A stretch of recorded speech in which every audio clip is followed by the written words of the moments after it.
नमस्कार, मैं हूं आपके साथ गौरव राजेंद्र। बुलेटिन की शुरुआत करते हैं। हरियाणा के मुख्यमंत्री नायब सिंह सैनी ने शनिवार को गुरुग्राम में आयोजित 18वें अर्बन मोबिलिटी इंडिया सम्मेलन में मुख्य अतिथि के रूप में शिरकत की, जहां पर इस दौरान मुख्यमंत्री ने परिसर में लगी शहरी विकास और गतिशीलता को दर्शाती विकासात्मक प्रदर्शनी का अवलोकन किया। तो वहीं मुख्यमंत्री ने सम्मेलन में देश भर से आए प्रतिनिधिगण का स्वागत करते हुए कहा कि यह गर्व और गौरव का विषय है कि हरियाणा को पहली बार इस राष्ट्रीय सम्मेलन की मेजबानी करने का अवसर मिला है। साथ ही इस अवसर पर उन्होंने प्रधानमंत्री नरेंद्र मोदी और केंद्रीय आवासन और शहरी मामले में मंत्री मनोहर लाल का आभार व्यक्त किया।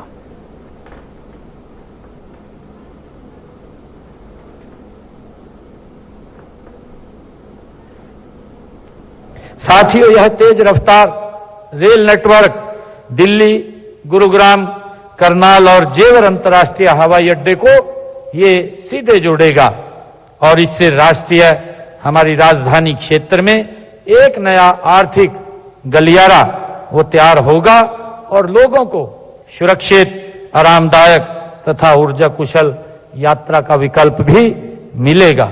साथियों, जब हमारे रास्ते ठीक होते हैं, हम देखते हैं हमने 2014 से पहले अगर हम देखें, दिल्ली के अंदर भी अगर हम नजर डालें तो दिल्ली के लोग इस बात को लेकर के बहुत ज्यादा वो माइग्रेट होते रहते थे कि दिल्ली के अंदर आना जाना बड़ा सुलभ नहीं है और उनको बड़ी दिक्कतों का सामना करना पड़ता है। मैं भी अगर कभी एक समय था दिल्ली के अंदर आते थे, किसी भी तरफ से अगर दिल्ली में बढ़ते थे, 4-4 घंटे मुझे अपने स्थान पर 5-5 घंटे पहुंचने में लगते थे। परंतु देखते देखते दिल्ली बदल गई है इन 11 वर्षों के अंदर। आज अगर हम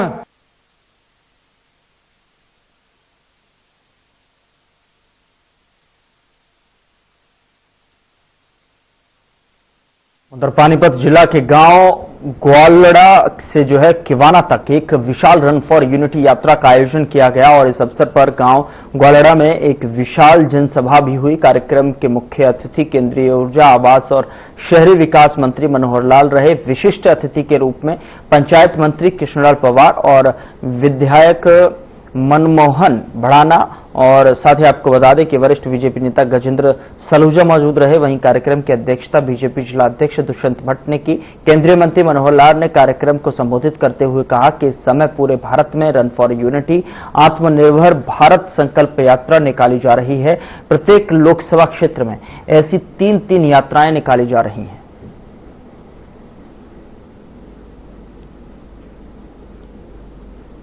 कि देश के प्रधान एक ही रहेंगे, एक ही राष्ट्रपति होंगे, एक ही प्रधानमंत्री होंगे। लेकिन जम्मू कश्मीर में अभी पिछले दिनों तक वहां का संविधान अलग चलता रहा, वहां का निशान अलग चलता रहा। बहुत लंबे समय तक हम भी कोशिश करते रहे, प्रयत्न करते रहे, देश में बहुत से आंदोलन हुए और परिणाम स्वरूप अभी 3 साल पहले देश के 2 ऐसे और दूसरे लोगों को, जिनको मैं कह सकता हूं, जिसमें आज के प्रधानमंत्री नरेंद्र भाई मोदी और आज के गृह मंत्री अमित भाई शाह, इन्होंने मिलकर उस 370 को ऐसे हटा दिया जैसे मक्खन में से बाल निकालते, फेंक दिया। नहीं मानेंगे आपकी 370। बहुत डराया गया कि अगर 370 हटाओगे तो खून खराबा हो जाएगा, ये हो जाएगा, वो हो जाएगा।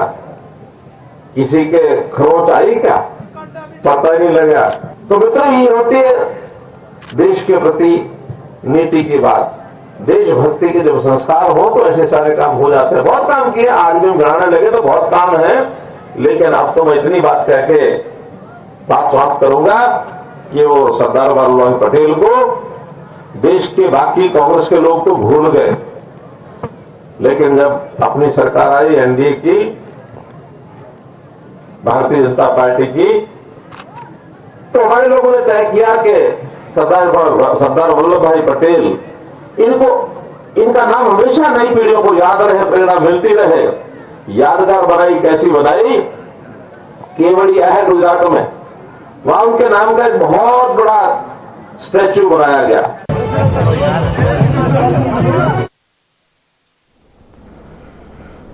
हरियाणा के ऊर्जा परिवहन और श्रम मंत्री अनिल विज ने कांग्रेस नेताओं द्वारा प्रधानमंत्री नरेंद्र मोदी और बीजेपी पर लगाए गए आरोपों को निराधार और भ्रामक बताते हुए कहा कि कांग्रेस का काम झूठ फैलाना, भ्रम पैदा करना, और उन्होंने राहुल गांधी के फर्जी वोट वाले बयान पर प्रतिक्रिया देते हुए कहा कि फर्जी वोट कांग्रेस की संस्कृति है, बीजेपी की नहीं। और अंबाला के साहा क्षेत्र में कांग्रेस के विधायक और सांसद के चुनावी लाभ के लिए 223 फर्जी वोट पकड़े गए थे।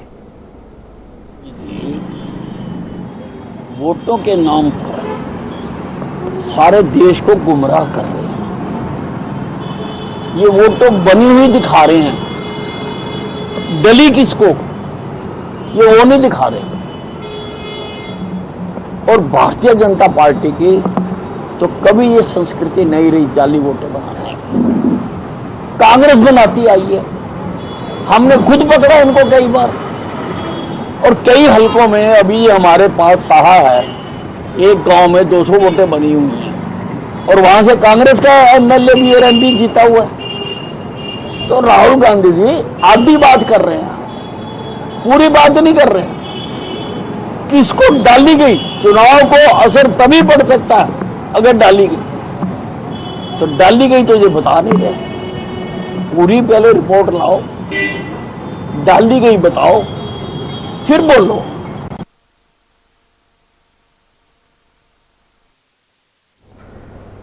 उधर बागेश्वर धाम की पदयात्रा अपनी यात्रा के तीसरे दिन फरीदाबाद के बल्लभगढ़ शहर पहुंची, जहां इस दौरान श्रद्धालुओं की भारी भीड़ देखने को मिली। तो वहीं यात्रा के मौके पर शहर भगवा रंग में नजर आ रहा है, जिस पर श्रद्धालुओं का कहना है कि हिंदू समाज को एकजुट होना चाहिए और गौमाता का राष्ट्रीय घोषित करना चाहिए। तो वहीं इस संबंध में हमारे संवाददाता मनु पांचाल ने श्रद्धालुओं से खास बातचीत की। धीरेन्द्र शास्त्री की पदयात्रा को आज तीसरे दिन हो चुका है। आज जो है दूसरे दिन जो है आज तीसरे दिन जो है बल्लभगढ़ से बल्लभगढ़ जो है वो पहुंच चुके हैं। यात्रा आप देख सकते हैं, पदयात्रा में किस तरीके की झांकियां जो है वो यहाँ पर दर्शाई गई है। हनुमान जी का जो है वो रूप देकर के तमाम तरीके के लोग यहाँ गदगद होते हुए नजर आ रहे हैं। जिस तरीके से पद यात्रा लगातार यहाँ पर जो है वो हजारों की संख्या, लाखों की संख्या में जो है जनता जो है वो बढ़ती हुई जा रही है। आप देख सकते हैं जय श्री राम के नारे जो लोग हैं यहाँ पर लगाते हुए नजर आ रहे हैं। देखिए वो तस्वीर भी दिखाना चाहूंगा कि पूरी तरीके से यहाँ पर रोड पर भगवा ही भगवा नजर आ रहा है, क्योंकि जिस तरीके से देखा जाए तो आज तीसरा दिन और तीसरे दिन भी जो है वो पद यात्रा लगातार बढ़ती हुई और जो है वो कहीं ना कहीं लोग एकजुट जो है वो होते हुए नजर आ रहे हैं। यहाँ पर भगवा रंग जो है वो पूरी तरीके से एक फरीदाबाद भगवा रंग में जो है वो कहीं ना कहीं दिखाई दे रहा है कि पद यात्रा में जो तमाम लोग जो है यहाँ पर पहुंच रहे हैं, चाहे वो महिलाओं की बात की जाए, चाहे वो बच्चों की बात की जाए, बुजुर्गों की बात की जाए, तो तमाम तरीके के लोग जो है वो यहाँ पर पहुंच रहे हैं और बढ़ चढ़ करके यहाँ पर जय श्री राम के नारे यहाँ पर लगाते हुए नजर आ रहे हैं। लोग यहाँ पर पहुंच रहे हैं, महिलाएं पहुंच रही है, और कुछ महिलाओं से भी बात करेंगे, कुछ लोगों से भी बात करेंगे, श्रद्धालुओं से, किस तरीके से उनमें उमंग है और किस तरीके से कहाँ से वो पहुंच रहे हैं। क्या कहाँ से आएगी आप? बल्लभगढ़ से ही हूँ मैं। बल्लभगढ़ से ही है, पदयात्रा में शामिल है? नहीं। तो किस तरीके से देखते हैं आप चल रहे हैं साथ में? काफी अच्छा है, एकता बढ़ रही है। हिंदुओं में एकता होनी चाहिए, बस हिंदुओं में एकता होनी चाहिए। तो किस तरीके से देखते हैं कि जब आप साथ चल रहे हैं तो कहीं ना कहीं आप जा ही रहे होंगे? हाँ जी, अच्छा लग रहा है, काफी अच्छा लग रहा है। तो बिल्कुल काफी अच्छा जो है वो कहीं ना कहीं लोगों में नजर आ रहा है कि आप ये सकते हैं कि जो बुजुर्ग है वो यहाँ पर पहुंच रहे हैं, तमाम तरीके के लोग जो है यहाँ पर जो है पद यात्रा में शामिल हुए हैं। आप कुछ पूछ लेते हैं। बाबा कहाँ से आए हैं आप? राजस्थान, बीकानेर से। राजस्थान से आए हैं जी। किस तरीके का माहौल है? बहुत बढ़िया, सुंदर है, बिल्कुल सुंदर माहौल जो है वो काफी लोगों का नजर आ रहा है। यहाँ पर जो है वो कहीं ना कहीं कुछ जो है बात करते हैं। कहाँ से आए जी? मैं छत्तीसगढ़ से आया हूँ। छत्तीसगढ़ से आए। कितना उत्साह जो है यहाँ पर देखा जा रहा है हरियाणा में? एकदम जबरदस्त, पूरा भारत में देखा जा रहा है ये उत्साह। बहुत ही सनातन का उत्साह है, बहुत ही जबरदस्त है। सनातन धर्म की जय। तो कहीं ना कहीं इनसे भी बात करते हैं। बहुत बढ़िया मन लग रहा है, बहुत अच्छा बाबा आने वाले किसी देर में, तो यहाँ सब सभी सनातन बढ़िया लग रहा है। हम पानी वितरण कर रहे हैं, जजम पर सेवा हो रही है। बिल्कुल कहीं ना कहीं लोग जो है यहाँ पर सेवा करते हुए नजर आ रहे हैं। तमाम लोगों से भी इस तरीके से देखा जाए तो वृंदावन तक जो है ये पद यात्रा जानी है। बहुत अच्छी बात है जो कि ये पद यात्रा जानी है और इसको हम पूरे उत्साह के साथ जाएंगे, पूरा वृंदावन तक जाएंगे। जो कि हनुमान जी को कृष्ण जी से मिलाने के लिए ले जा रहे हैं क्या? जी हाँ, जो कि होके रहेगा क्योंकि श्री बालाजी महाराज को बांके बिहारी जी से मिलना है, जो कि 16 तारीख को ये पूर्ण होके ही रहेगा। होके रहेगा जी जी। कितना उत्साह जो है लोगों में देखा जा रहा है? बहुत उत्साह, बहुत गर्व का उत्साह तो आप देख ही सकते हो। पूरे पीछे तक कितनी बड़ी लाइन है, आप देख ही सकते हो। जय श्री राम। बिल्कुल काफी उत्साह जो है यहाँ पर देखा जा रहा है कि तमाम तरीके के लोग जो है यहाँ पर उत्साह जो है वो कहीं ना कहीं लोगों में नजर आ रहा है। तमाम गाड़ियां जो है वो पदयात्रा में है। पुलिस प्रशासन की बात की जाए तो पुलिस प्रशासन की तरफ से लगातार पूरे इंतजाम जो है वो कहीं ना कहीं गए हैं। कहाँ से आए जी आप? हम बागेश्वर धाम से। बागेश्वर धाम से आए हैं। कहाँ जा रहे हैं आप? अब हम वृंदावन जा रहे हैं। तो हनुमान जी को लेकर के कृष्ण जी के पास जा रहे हैं? हनुमान जी को लेकर के बिहारी जी से मिलाने जा रहे हैं। मिलाने जा रहे हैं। हाँ। तो कैसा लग रहा है पदयात्रा? बहुत अच्छा लग रहा है। कोई थकान महसूस नहीं हो रही, कोई भूख प्यास की सुध नहीं हो रही। रास्ते में श्रद्धालु खाना दे रहे हैं, हमें चालू सेवा कर रहे हैं। हाँ, बहुत सेवा कर रहे हैं। जो है वो कहीं ना कहीं लोगों की जो है वो सेवा करते हुए नजर आ रहे हैं कि तमाम तरीके से पदयात्रा जो है वो यहाँ पर देख सकते हैं कि पुलिस प्रशासन की तरफ से जो है वो पूरी व्यवस्था यहाँ पर की गई है कि पुलिस की गाड़ी जो है वो यहाँ पर चल रही है। देखिए आप तस्वीरों में देख सकते हैं कि जो पुलिस प्रशासन जो है वो कहीं ना कहीं मुस्तैद यहाँ पर होता हुआ नजर आ रहा है कि तमाम तरीके से यहाँ पर किस तरीके की व्यवस्थाएं हैं जनाब? बहुत बढ़िया, अच्छी व्यवस्था कर रखी है हमने। बहुत अच्छी, सारे रूट पर हमने पुलिस लगाई हुई है और सारे जो कट हैं इसके दोनों तरफ के सारे बैरिकेटिंग करके रस्सा बांधे हुए हैं। सारे रोड ब्लॉक किए हुए हैं, बाकी किसी व्हीकल को नहीं आने दिया जा रहा रास्ते में। आपने भी इतनी पद यात्राएं देखी होंगी, क्या इस तरीके की यात्रा देखी कि कितनी लंबी किलोमीटर की जो है लाइन है? हाँ, ये हमारे फरीदाबाद में 29 किलोमीटर लंबी यात्रा है। 29 किलोमीटर? 29 किलोमीटर हमारे फरीदाबाद में। बिल्कुल, देखिए 29 किलोमीटर की यात्रा बताई जा रही है कि 29 किलोमीटर तक जो है वो कहीं ना कहीं एक यात्रा जो है आप उन तस्वीरों में भी देख सकते हैं कि भगवा रंग जो है वो कहीं ना कहीं अलग अलग जो तरीके से है वो लेके जा रहे हैं। चाहे वो तिरंगा यात्रा की बात करें क्योंकि इस यात्रा में तिरंगा भी शामिल है, भगवा रंग भी शामिल है और हनुमान जी का जो रंग है झंडा वो भी यहाँ पर जो है वो यहाँ पर शामिल है। तो तमाम तरीके के लोग यहाँ पर जो है कहीं ना कहीं पहुंच रहे हैं। हर तरीके से यहाँ पर आप देखिए हुजूम जो है वो कहीं ना कहीं एक उमड़ता हुआ नजर आ रहा है। लोगों में, श्रद्धालुओं में एक भक्ति जो है वो यहाँ पर साफ तौर से देखी जा सकती है कि पद यात्रा को लेकर के तमाम लोग जो है वो यहाँ पर पहुंच रहे हैं। देखिए आप, ये भगवा रंग जय श्री राम का नारा जो है वो यहाँ पर नाम लिखा हुआ है। आप देख सकते हैं कि भगवा का रंग जो है वो भगवा ही रंग जो है वो नजर आ रहा है। तो पद यात्रा लगातार यानी कि कई किलोमीटर तक जो है वो पद यात्रा जो है वो है और ये पद यात्रा जो है दिल्ली से और वृंदावन तक पहुंचेगी। तो कहीं ना कहीं लोगों में काफी उत्साह देखने को मिल रहा है। फरीदाबाद से हर खबर के लिए मोनू पांचाल। खबरों में आगे बढ़ते हैं। बाबा बागेश्वर धाम के महंत धीरेन्द्र शास्त्री की सनातन एकता पदयात्रा 10 नवंबर को फरीदाबाद के सीकरी से पलवल जिले की सीमा में प्रवेश करेगी। यह यात्रा गदपुरी टोल, बघोला, आल्हापुर और अगवानपुर होते हुए पलवल के नेताजी सुभाष चंद्र बोस स्टेडियम पहुंचेगी, जहां रात्रि विश्राम रहेगा। 11 नवंबर को यात्रा गांव मित्रोल और 12 नवंबर को होडल स्थित अनाज मंडी में ठहरेगी। जिला प्रशासन ने यात्रा के स्वागत और सुरक्षा के व्यापक इंतजाम किए हुए हैं। डीएसपी ट्रैफिक मनोज वर्मा के अनुसार यात्रा मार्ग पर पुलिस बल, सीसीटीवी निगरानी, चिकित्सा और आपात सेवाओं की व्यवस्था की गई है। भीड़ और सुरक्षा को देखते हुए 10 नवंबर को सुबह 6 बजे से रात 10 बजे तक पलवल की ओर आने वाले वाहनों का आवागमन प्रतिबंधित रहेगा। वाहन चालकों को वैकल्पिक मार्गों केएमपी, केजीपी और मुंबई एक्सप्रेसवे का उपयोग करने की सलाह दी गई है। श्रद्धालुओं के स्वागत की तैयारियां जिले भर में जोरों पर है।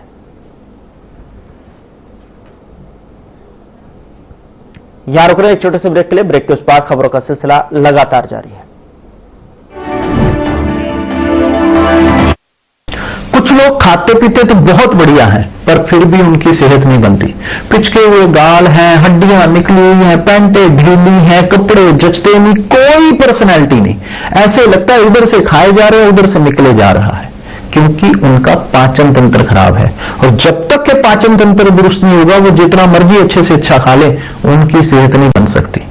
इसलिए हमारी संस्था सन्यासी आयुर्वेदा ने एक ऐसी दवा का निर्माण किया है जो कि आपके लिवर को, आपके पाचन तंत्र को दुरुस्त करने का काम करती है, ताकि आप जो भी खाएं उसका पूरे का पूरा निचोड़ आपके शरीर को लगे, आपकी भूख बढ़े, खाया पिया सही से लगे, नया खून बने, हड्डियों में जान आए, वजन बढ़े और आप मोटे तगड़े खूबसूरत पर्सनैलिटी के मालिक बन जाएं।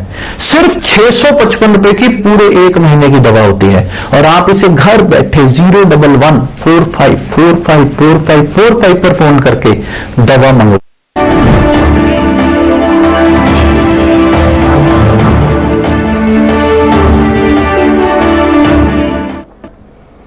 ब्रेक के बाद स्वागत है आपका। खबरों में आगे बढ़ते हैं। हरियाणा पुलिस के ऑपरेशन ट्रैकडाउन अभियान के तहत झज्जर पुलिस को बड़ी सफलता मिली है।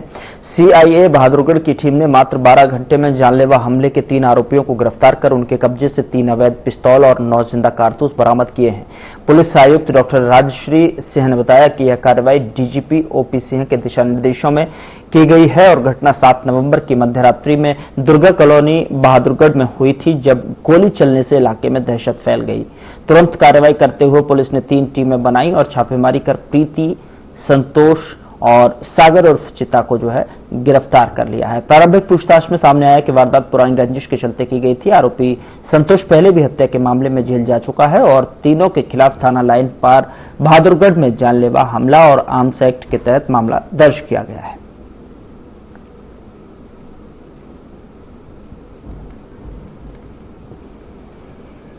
तो इनका 2 साल से आपस में झगड़ा चल रहा था।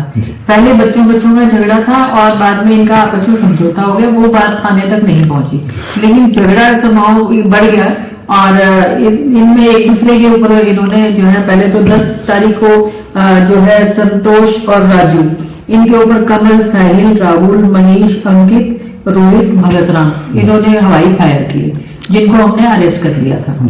अब ये 7/11 को इन्होंने संतोष और राजू ने इस पार्टी के घर के बाहर जाके हवाई फायर कर दिया। तो अब हमने ये पकड़ा है इनको। 3 लोग हैं ये, संतोष, सागर, प्रीत, जिनसे 3 कंट्री मेड हथियार मिले हैं और 9 कार्ट्रिज मिले हैं, 2 खाली खोल कारतूस मिले हैं चले हुए। तो इस तरह से ऑपरेशन ट्रैकडाउन के अंदर हमने ये कार्रवाई जल्दी से जल्दी की है और आगे भी हम इसी तरह से अपराधियों को पकड़ते रहेंगे। 20 तारीख तक ये ऑपरेशन ट्रैकडाउन चला हुआ है, 5 नवंबर से 20 नवंबर तक।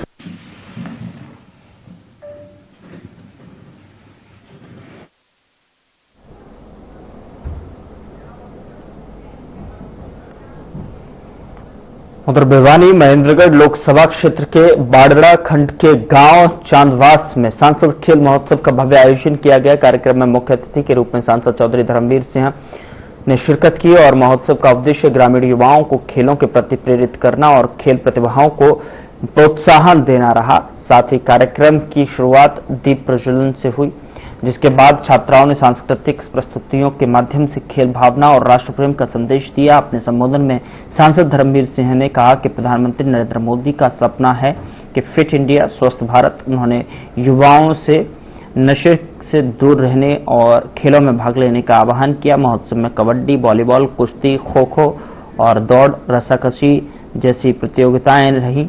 अंत में विजेता टीमों को पुरस्कार देकर सम्मानित किया गया।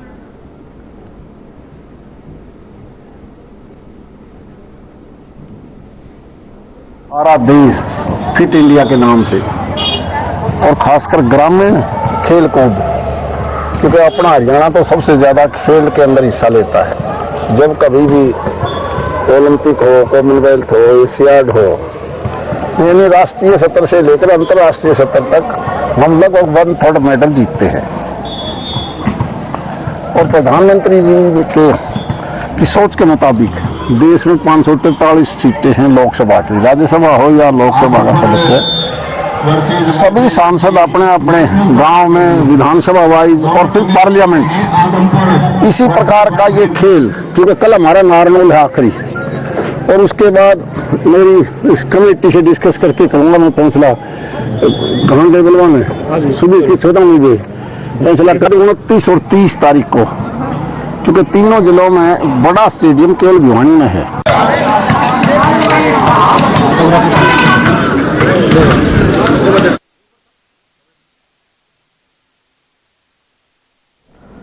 रेवाड़ी पुलिस ने शनिवार देर शाम 44 बांग्लादेशी नागरिकों को डिपोर्ट करने की प्रक्रिया शुरू की है और आपको बता दें कि एसपी हेमेंद्र कुमार मीणा के मार्गदर्शन में पुलिस ने सभी विदेशी नागरिकों को बस के माध्यम से हावड़ा के लिए रवाना किया, जहां उन्हें बीएसएफ के हवाले किया जाएगा। इनमें 15 पुरुष, 12 महिलाएं और 17 बच्चे शामिल हैं। पुलिस ने पिछले दिनों इन सभी को ईंट भट्टों और झुग्गियों में अवैध रूप से रहते हुए गिरफ्तार किया था। अदालत के आदेश के बाद सभी को अंडरग्राउंड किया गया था और जिला पुलिस लाइन में रखा गया था। और एसपी हेमेंद्र कुमार मीणा ने कहा कि रेवाड़ी में अवैध रूप से किसी को भी रहने की अनुमति नहीं है। पुलिस बाहरी लोगों की पहचान के लिए विशेष अभियान चला रही है और यह अभियान आगे भी जारी रहेगा।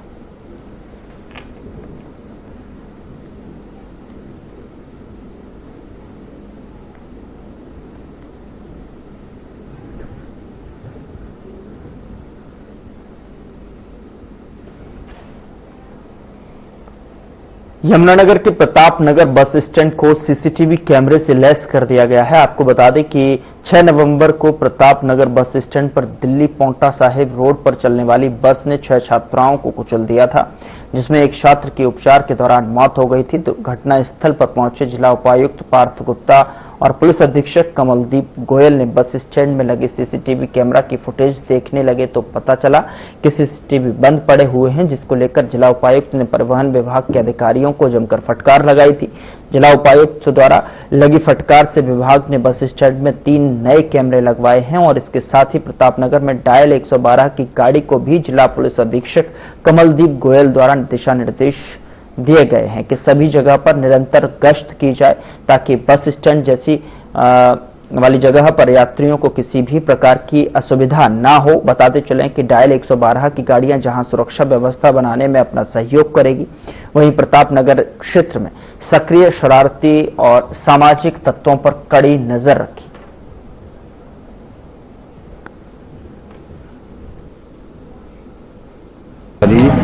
यहाँ पे पहले थे 5 कैमरे, 3 नए कैमरे और लगे हैं जी।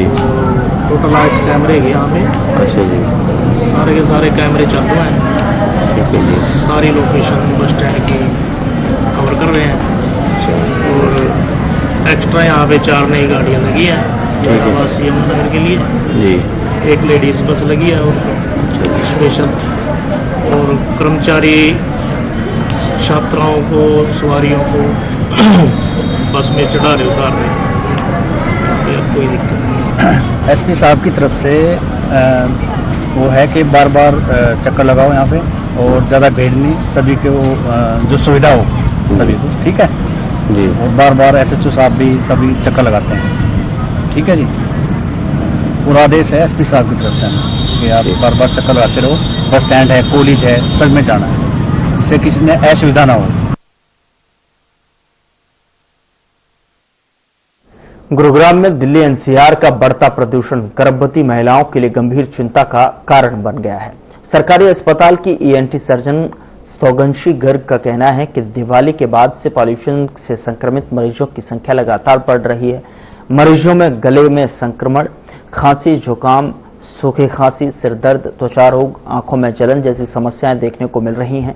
ईएनटी सर्जन ने गर्भवती महिलाओं और संवेदनशील लोगों को सलाह दी है कि वे घर से बाहर निकलने से पहले चिकित्सक की सलाह अवश्य लें। डॉक्टर लोकवीर सिंह ने बताया कि दवाओं से संक्रमण ठीक होने के बाद भी कई बार यह फिर से लौटता है, जिससे वायरल फीवर जैसी समस्याएं तेजी से बढ़ जाती हैं। विशेषज्ञों ने पॉल्यूशन से बचाव के लिए मास्क पहनने और स्वच्छ वातावरण बनाए रखने की सलाह दी।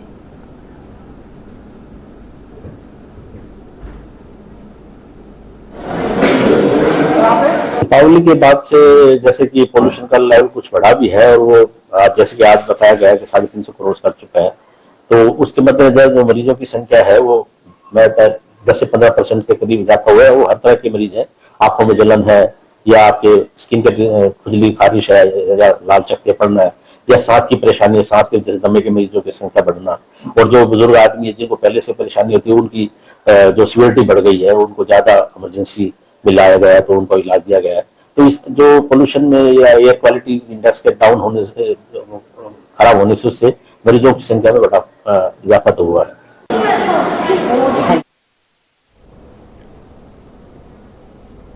फिलहाल बुलेटिन में इतना ही। नमस्कार।